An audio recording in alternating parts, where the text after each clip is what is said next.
Okay, you're gonna irritate me. It's cuddle trunk time now. I want to play with cuddle trunks. Go away.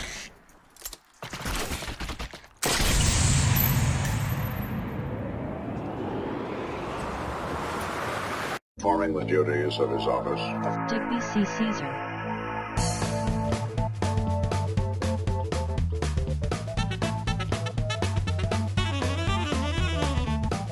No. Hey everybody, thanks for stopping by. I am Digby, this is Fred, and this is Boundless. And today we are going to take a look at, just for fun, 5 silly things you might not know you can do on Boundless.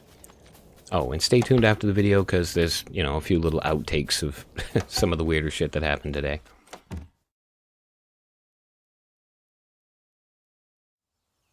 Conveniently, my buddy Raven actually has this set up over here for a jump he's got. The goal of the jump is you have to jump into this little 2x2, 2x1 block of water from that platform way up there. Now, instead of having a portal to this, and I mean, a lot of people know what, surface bumping is. Ignore the signs. Yeah, a lot of people know what surface bumping is. You can put it inside, like, if you're way underground, you can do this trick and it'll bump you back up to the surface. But he's actually used it instead of a portal. And this is probably the most commonly known trick of the 5 we're going to cover today. But it's still pretty cool. It's neat to know how it's done.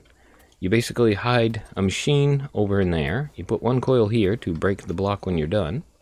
And then you've got a trapdoor with some lava behind it and some water. So what happens is you open the trapdoor and boom. It makes the block above your head. You get warped up to, well, the nearest level ground above it. And there you go. I mean, like I said, very simple trick, probably pretty well known, but still kind of cool alternative to portals. Oh, and Raven's probably never going to forgive me if I don't try this, so here we go. I'm not going to die anyway, so it doesn't really matter. Alright, can we hit this thing? And a little bit. No! Shit. Alright, that would have killed me. If we were doing it for real. Okay, here we are. We're outside my base, which is down there, and we are currently, well, drowning, swimming. Now, again, this is probably a fairly commonly known trick, but I'm sure a lot of the newer people won't know it, so it's still worth knowing about. So we'll swim over here a little bit.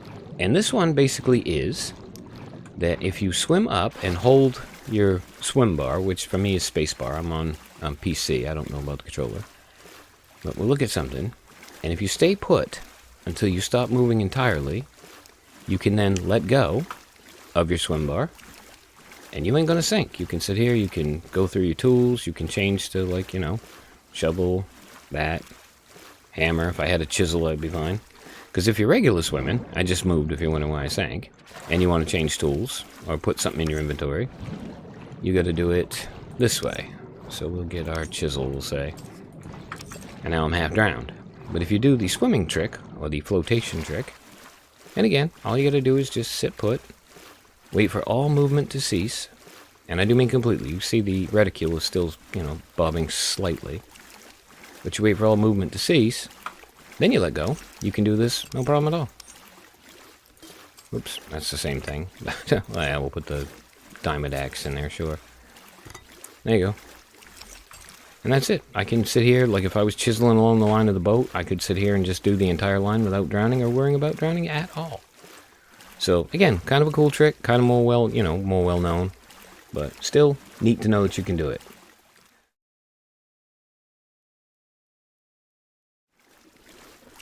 Okay, I'm back. As you can see, I am just outside of my plotted areas. We're actually at the base of my submarine, and we're going to talk about running underwater. Now, this one is extremely specific, as in, you've got to pretty much have it set up or have yourself set up exactly right to make it work, but it does work, so, and I figured a lot of people wouldn't know about it.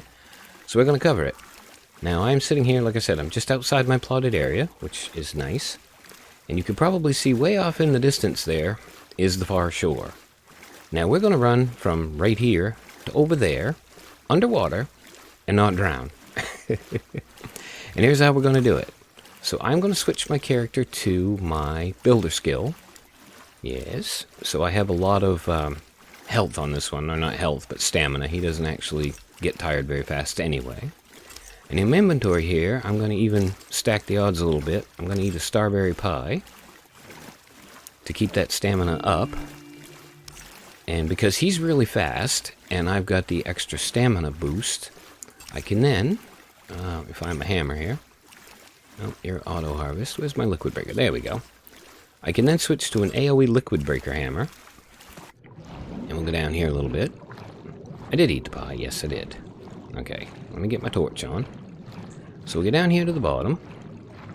And all I've got to do is start whacking the water, and if I move at the right speed, I'm kind of creating this air pocket. You see how that's working? So my air isn't actually dropping any. And basically I'm holding down sprint and whacking the hell out of the water. But as you can see, my air went up. And all we got to do then, and this is actually a really good way to farm water as well, if you can do this. But yeah, all we got to do then is just not crash into anything. And keep up this pace, and we should be at the far shore any minute now. And I'm getting water, as you can see, by the handful.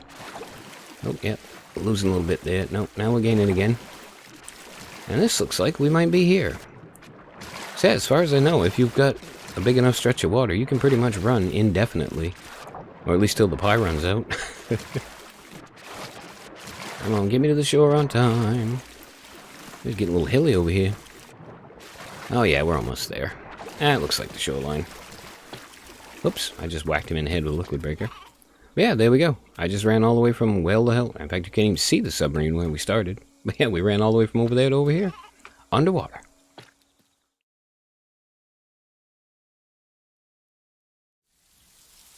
So we're up here on the roof of my house, and we're going to discuss number 4, which is holding on to your quirks. So I have actually forged 3 different spanners. All of them have a different quirk. This one has on icy ground, so everything will be like an ice block. This one's got clear weather, and this one's got snow weather. Now let's say we take clear weather, because hey, you know, this sucks. As you can see, weather clears up immediately as long as I'm holding the spanner, because the minute I'm not holding the spanner, it's shit again. Now let's say I'd like to have clear weather all the time, but I don't want to run around holding this damn spanner all the time. All you got to do is get the spanner in your inventory and go to the sanctum. Now once you're in the sanctum, if you then remove the spanner from your inventory, you can go back to where you left off. Oh. And lo and behold, you've still got the quirk. As long as I don't hold that spanner again, I'll maintain the quirk. And that works for any quirks. You can actually, believe it or not, stack them. So let's say we take, this is on icy ground debuff.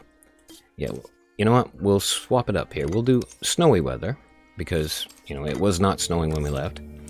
And now everything looks like it's got snow on it. And we will go to, whoops, we'll go to the sanctum. I'll see you there. Okay, we're here in the sanctum, and as you can see, it's even snowing in the sanctum. We'll get rid of this, doink, but we'll keep the shitty snowy weather. And we're supposed to, anyway.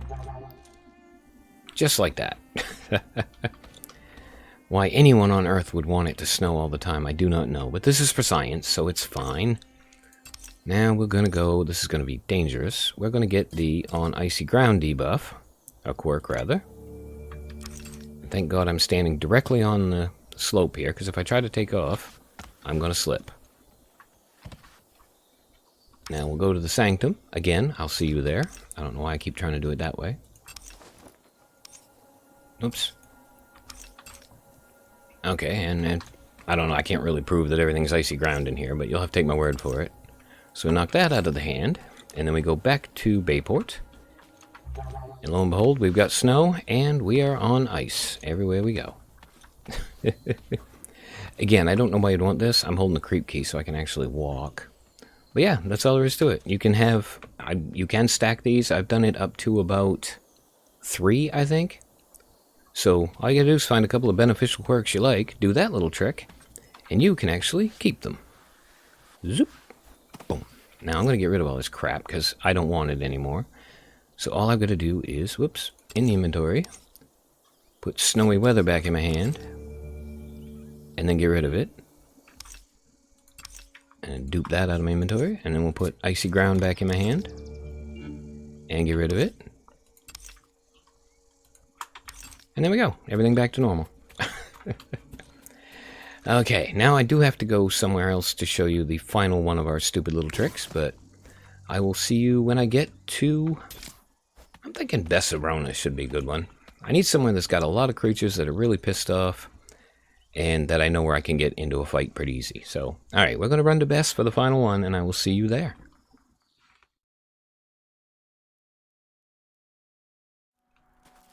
Okay, I am here on Best of Rona, but the wildlife basically isn't cooperating, so I'm going to show you a clip of, well, basically me on Feminorum demonstrating the exact same thing I'm trying to demonstrate now.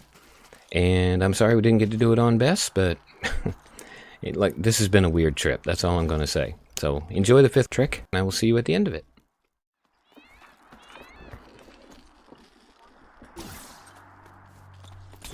Alright, seriously. Okay, so we've all been there. You mind your own business, and suddenly a spitter decides he wants to get in on the act. Now, here's the trick to it, though. If you've got cows around, or wild stock specifically, you can just hide behind them. And he won't hurt you. Come on, shoot me. Shoot me. Yeah, you can actually use the wild stock as shields. It's a little bit hectic, you're gonna have to keep up with them a little bit, but you never know, if you're a newbie, this might save your life. I wonder if it works with cuddle trunks. Come here. Ah, shoot, I missed it. Come here, you. No. Come have a shot at me. Come on over. I'm over here. Hide behind the cow. Okay, you're gonna irritate me. It's cuddle trunk time now. I want to play with cuddle trunks. Go away. How about you? Can you shoot me if I'm hiding behind a wild stock?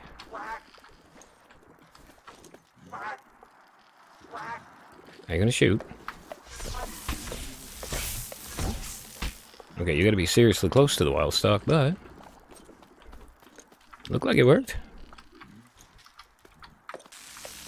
Oh, cow moved. Try that again, my dude. Try it again. Okay, so it does work with them too, but a little bit more of a pain in the ass. Oh, and it definitely don't help with bombs. Alright, well, there you go. 5 silly things you may or may not know you could do on Boundless. And I'm sure, a lot of you knew some, if not all, of the tricks. But, if you didn't find it informative, I hope you at least found it entertaining. As always, I have been Digby. I thank you all for stopping by, and I hope to see you for, well, whatever we do next.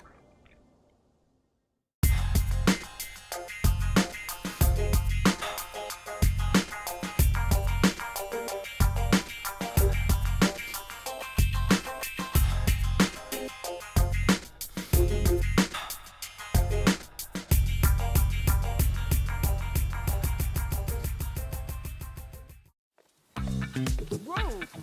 Yeah! Whoa! Uh-huh! Yeah! Yeah!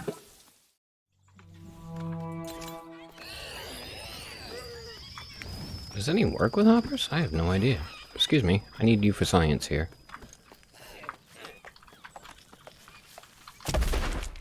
Nope. Still with the fucking hoppers, but not anything else. Oh shit. Uh-oh. That's bad. That's very bad.